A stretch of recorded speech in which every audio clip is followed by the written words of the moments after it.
শুরু করছি পরম সৃষ্টিকর্তার আশীর্বাদে। আশা করি আপনারা সকলে ভালো আছেন, সুস্থ আছেন।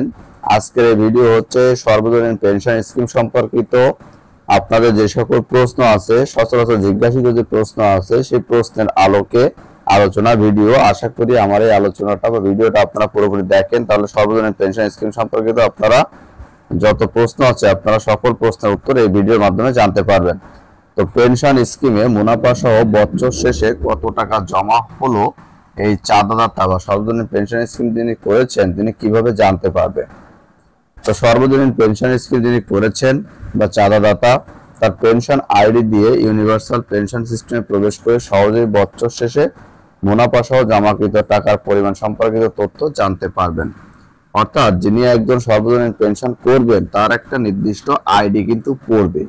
সেই আইডি ভিতরে যে তিনি তার অ্যাকাউন্টে কত টাকা জমা দিয়েছেন, তার মুনাফা কত টাকা হয়েছে, তার সেই আইডিতে প্রবেশ করলে তিনি সমস্ত তথ্য উপাত্ত সেই আইডির ভিতরে পেয়ে যাবেন।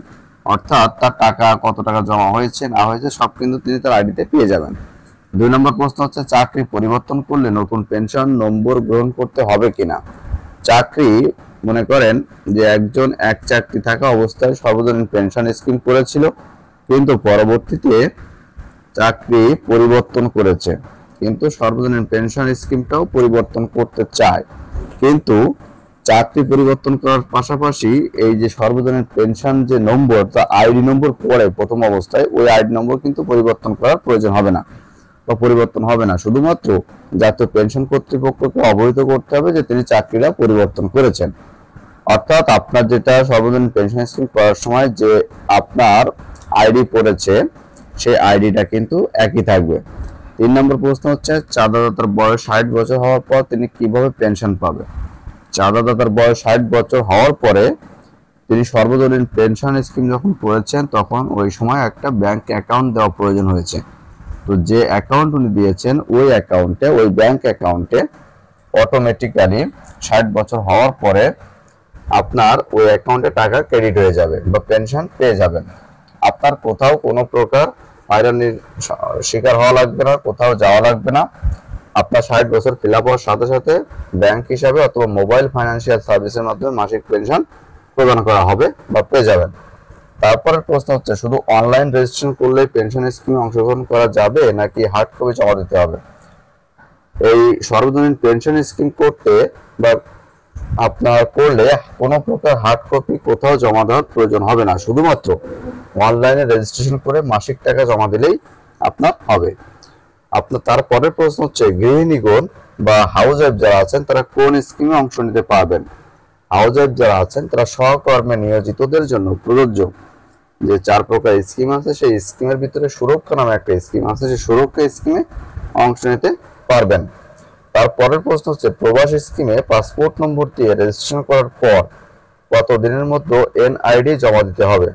এনআইডি তৈরিতে যুক্তিগতভাবে সে সময়ের প্রয়োজন হবে, সেই সময়কালের মধ্যেই এনআইডি জমা দিতে হবে। জাতীয় পেনশন কর্তৃপক্ষের যাবতীয় ব্যয় কি স্কিমে অংশগ্রহণকারীগণ কর্তৃক জমাকৃত টাকা দিয়ে মেটানো হবে? না, জাতীয় পেনশন কর্তৃপক্ষের যাবতীয় ব্যয় সরকারই কিন্তু বহন করবে। এখানে যারা চাঁদাদাতা চাঁদা দিবেন বা অংশগ্রহণ করবেন সেই অংশগ্রহণকারীর টাকা দিয়ে কিন্তু এই জমাকৃত টাকা বা জাতীয় পেনশন কর্তৃপক্ষের যে যাবতীয় ব্যয় এটা কিন্তু মেটানো হবে না, এটা মেটাবে হচ্ছে সরকার। তো জাতীয় পেনশন কর্তৃপক্ষের যাবতীয় ব্যয় সরকারই বহন করবে। কোনো ব্যক্তির কাছে মাসিক চাঁদার টাকা জমা মাসিক যে চাঁদার টাকাটা নগদ জমা দেওয়া যাবে কিনা?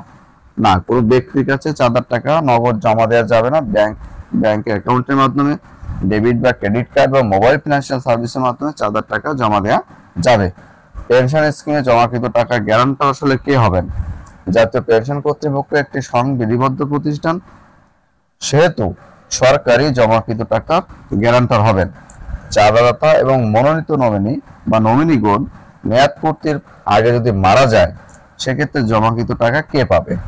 সংশ্লিষ্ট স্থানীয় সরকার প্রতিষ্ঠান প্রদত্ত উত্তরাধিকার সনদের ভিত্তিতে উত্তরাধিকারী নির্ধারণ করে জমাকৃত টাকা মুনাফা সহ তাকে বা তাদেরকে প্রদান করা হবে। এটা হচ্ছে সর্বজনীন পেনশন স্কিম সম্পর্কিত সচরাচর যে সকল প্রশ্ন হয়ে থাকে বা আপনাদের মনে যে সকল প্রশ্ন, সেই সকল প্রশ্নের উত্তরই কিন্তু এখানে এই ভিডিওর মাধ্যমে আলোচনা করা হলো। তো আশা করি আপনারা এই ভিডিওটা দেখে আলোচনাটা শুনে উপকৃত হয়েছেন, এবং আরো যদি বেশি কিছু জানতে চান বা জিজ্ঞাসিত প্রশ্ন থাকে আমাকে কমেন্টের মাধ্যমে জানাতে পারেন। আমি সময় সুযোগ পেলে আপনাদের কমেন্টের উত্তর দেওয়ার চেষ্টা করব।